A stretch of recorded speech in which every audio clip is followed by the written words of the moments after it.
Hi, welcome to Conversations with a Wounded Healer. I'm your host, Sarah Buino. If I sound a little bit more somber today than usual, it's because I am talking about something that is not fun. If you're listening right now in March of 2020, we are in the midst of a pandemic called the coronavirus, and I wanted to do a special bonus episode to talk about the fear, anxiety, and uncertainty of this time and how we can help ourselves and help one another get through this.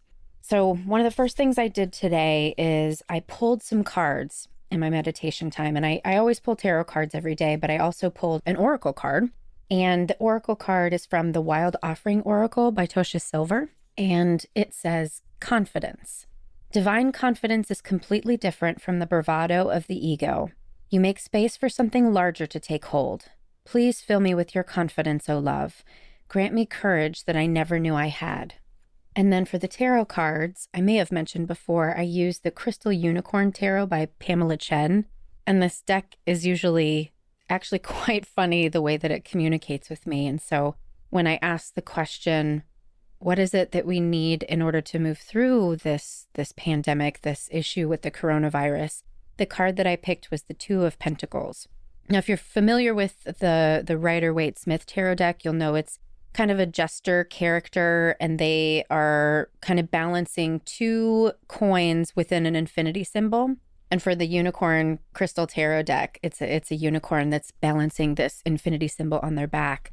And the meaning of this card is generally flexibility. So putting these two together, what do we need in order to move through this to come out on the other side feeling connected and feeling okay? I love the idea of needing confidence and flexibility, right? We need flexibility in order to transition, in order to do things differently, right? We are being called to stay in our homes, many of us, and we're being called to make major changes in our life right now. And so we need flexibility in order to do that. Some of us have access to more privilege and so have the opportunity for more flexibility than others. And so I'm hoping that we can also utilize our flexibility in lending support to other people who don't have the same access to, let's say, working from home or medical care. And then confidence, I love the idea of thinking about confidence from this place of interconnectedness to something greater than ourselves, right? And I would, dare I say the word faith, I would also think that this type of confidence really is connected to faith, that we can get through this. I've been freaking out about this lately, and I saw on the Today Show yesterday, one of their medical experts said, we have to remember that this is temporary. And as soon as I heard that, there was something in me that took a breath and was able to pause and stop freaking out for just a moment. So I'm hoping for everyone listening to this that we're able to adopt flexibility and confidence in this time of crisis. I also wanted to share with you my personal experience of being a business owner and what I've been thinking about as this crisis seems to be becoming more and more urgent and more difficult. So one of the first things that came to mind for me is, how are my staff going to maintain their income during this time? We, in my practice, Head Heart Therapy, probably I'd say 90% of our clientele use their insurance. And for the most part, up until now, insurance companies haven't necessarily reimbursed for telehealth, which would be phone or virtual video sessions. And so my first thought was, how do I make sure that my staff are okay during this time? And then obviously really connected to that is, how are our clients going to get care when we're limited in the ways that we can provide service? And this part just made me think about how we have to advocate for insurance companies to cover services that are most accessible to folks. And virtual sessions and phone sessions need to be covered. So one thing I would ask of you is to call your insurance company and ask them to cover these services, not just during this time of coronavirus crisis, but during all times, because there are plenty of reasons why people would need to access telehealth in order to be able to maintain the same level of care that they would as if they came in person. So that's something you can do to help yourself and to help us moving past this coronavirus. Then my next thought is, what is my level of responsibility in terms of being a business owner and taking care of my staff and taking care of clients?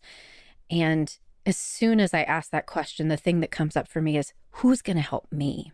And I've realized in examining my reaction to everything that's going on, the lack of safety that I have been feeling in this is so familiar and feels like the lack of safety that I had in my childhood. And especially this question of who's going to help me. Whenever I ask that question, that's when I always double down the pressure on myself to take care of everything and everyone else and neglect my own needs. So when I recognized that, I had some decisions to make. I was supposed to go out of town for a business trip, and I was continuing to wait and hear what was going on in the news and see whether it was okay for me to continue to go on this trip or not. And I decided to cancel. I decided that the anxiety of becoming a carrier for this virus was too great because I would have no control over who I was meeting, who would be on that plane with me. And so I decided to cancel the trip. And that helped my anxiety. And then I reached out to my therapist. I had canceled our session because I was supposed to be out of town. So I reached out to her and just said, hey, I can come in anytime today. And she said, how about 4:00? And I was there on the dot. And I've also used an amazing group of other badass practice owners to kind of, use our collective knowledge and figure out how can we support each other instead of having us each do all these things individually, contacting insurance companies, figuring out what the billing codes are and all of that. So I'm just so grateful to have a bunch of amazing women in my life who are willing to share their knowledge and wisdom with me. So what can you do? I'm sure, like many folks, you may be wondering, what am I supposed to do right now? And I think that if we can focus on opportunities for connection and rest at this time, it's going to help with our collective anxiety. So a couple of tips I have for you. I've started really digging into loving kindness meditation again. It's something that I used to do as a regular practice and I'd gotten away from it. But I saw on Instagram, somebody said, when you're washing your hands, instead of singing happy birthday, how about recite the loving kindness meditation? Because that's about 20 seconds too. So if you're not familiar with the loving kindness meditation, it essentially is extending literally love and kindness to oneself and to all beings. And there are different ways that you can do it, but this is a way that I've been able to memorize and that I often do in my meditations. So you can say, may I be happy, may I be healthy, may I be safe, and may I be loved. And you just repeat that over and over to yourself throughout your meditation. And if you like to extend this outward, you can also change it to may all beings be happy, may all beings be healthy, may all beings be safe, may all beings be loved. So that's one thing you can do for yourself.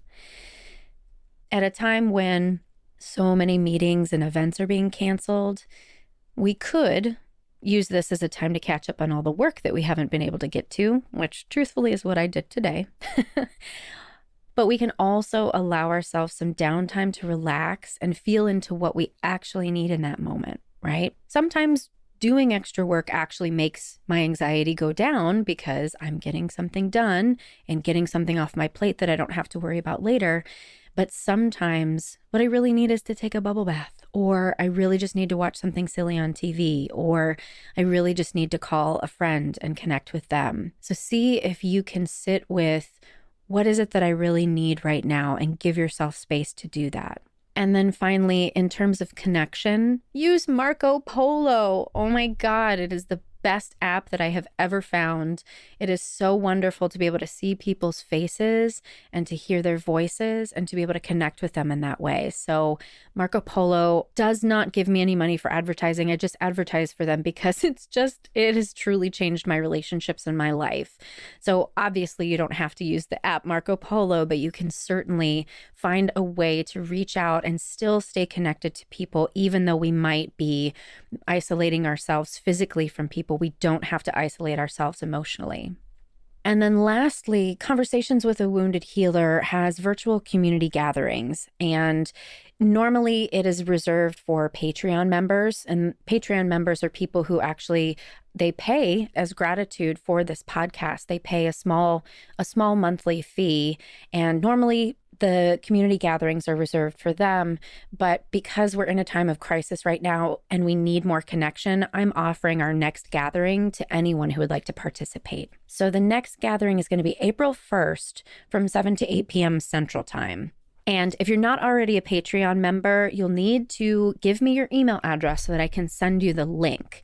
And I've created a little survey monkey, and we will definitely post this in the show notes so that you're able to access. But the link is https://www.surveymonkey.com/lowercase r/uppercase S/P 896. And again, that'll be posted in the show notes for you. All you have to do is let me know that you're interested in joining, and we're going to send you the link to participate in that virtual gathering. And as I said before, it's 100% open to anyone, so feel free to share that link widely. Thank you so much for being with me today. I hope that hearing my experience and hearing, some options for taking care of yourself and for connecting with others is soothing to you. May all beings be happy. May all beings be healthy. May all beings be safe. May all beings be loved. Thank you to Andrea Klunder and the Creative Imposter Studios for editing, to Liam O'Donnell for our album art, and to Ben Mueller for our theme music. To find more information about Conversations with a Wounded Healer, you can go to our website at www.headhearttherapy.com/podcast. Until next time, bye-bye.